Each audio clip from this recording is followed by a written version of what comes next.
Okay.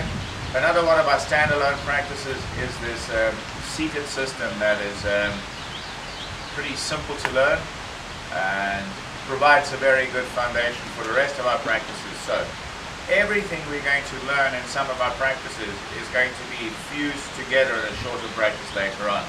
All we do is we isolate certain components of the practice in the beginning so that we can make it easier to learn that particular thing, and then gradually we bring it in. For instance, in this seated practice we're focusing exclusively on feeling the tips of each finger all at the same time, and at the same time relaxing.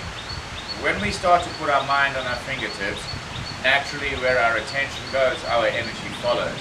What happens as the body relaxes is that it starts to feel more substantial. So even if you're tired and your spine is slightly slumped, when you have your energy flowing, it's going to start to straighten up and fill your body. At this time, how we hold our feet is important. We don't want to be coiled up, so keeping the sit bones on the edge of a flat, comfortable surface, the feet pointing in the same direction as the thighs, and the heels just a little further forward than the knees, and the hip joints very loose, abdomen relaxed. We can start with our hands like this, and then alternating into the fingers pointing towards each other. This is a pretty good initial position, and feel the palm of your hand like the surface of a pond that you drop a pebble into, and then the relaxation runs out in a ripple, sort of like a circle moving away from the center of the palm. That's the first technique. The second technique, you point the hands together.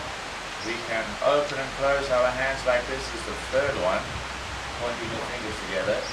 And then after that, we're using the inside of the body to make this movement happen, like we are turning a wheel forward and backwards,